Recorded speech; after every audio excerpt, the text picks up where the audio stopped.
Hello and welcome to the fourth part of my spring walk around the villages of Ingrave and Herongate in Essex.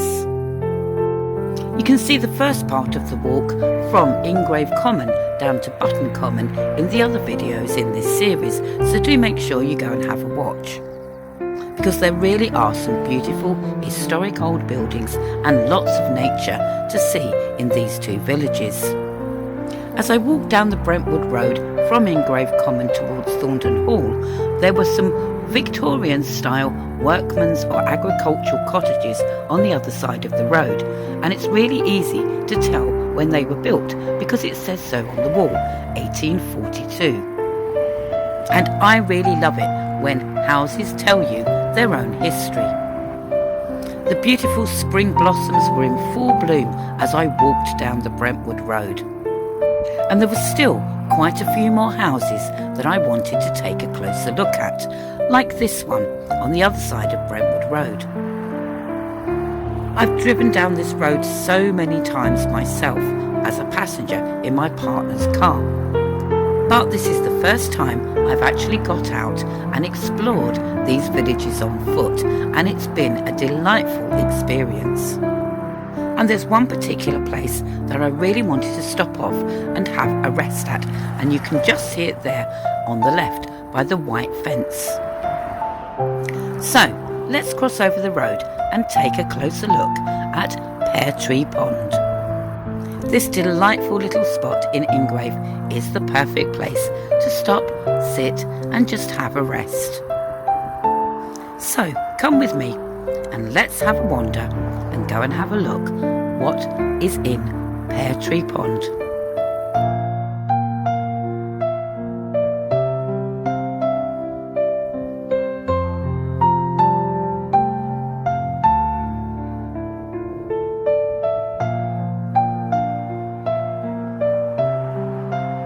So let's go in the gate and have a look around.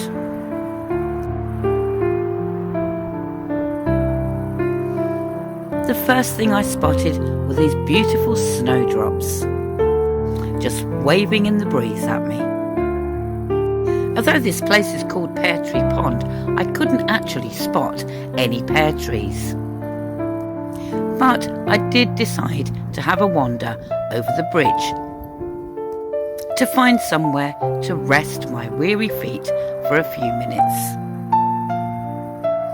So come with me and let's go across the bridge and see what's on the other side of the pond.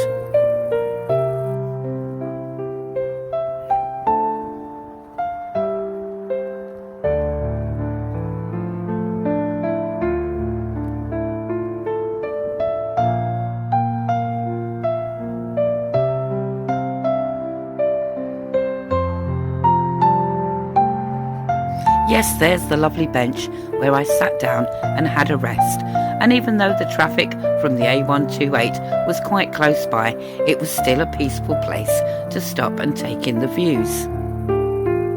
And then it was time to say goodbye to Peartree Pond and make my way further down towards Thorndon Hall. There were still more beautiful old houses to see along the way. And in the gardens on both sides of the road were beautiful flowers in bloom.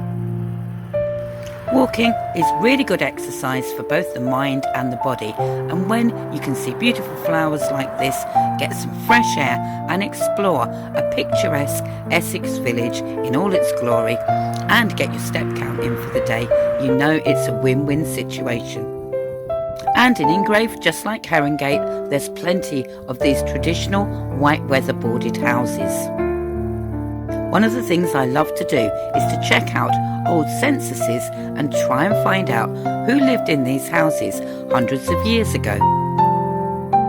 And no spring walk, especially if we're going to have a look at nature, is complete without finding some beautiful magnolias.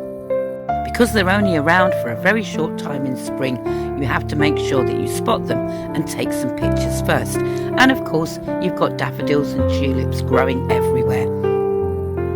Now, I knew I was getting near to Thorndon Hall when I came across Thorndon Gatehouse. Thorndon Hall was the seat of the Peartree family, who were Catholics, so it explains why there's a chapel attached to the gatehouse here. Part of what remains of the grounds of Thorndon Hall have been taken over by Thorndon Golf Course, and Thorndon Hall itself has now been turned into luxury housing. But this would have been the entrance to the main hall, and as we walk down this path we can see some examples of estate workers' cottages, built in brick and in stone. There is a walk that you can do that takes you past Thorndon Hall, and I'm going to do that on another day and go to Thorndon Country Park, which is also made up from grounds from the former estate. But my time was limited today, so I only had time to walk down this road and find the old gates to Thorndon Hall. The Peartree family contributed to lots of history in my local area, so I think they deserve a video all to themselves.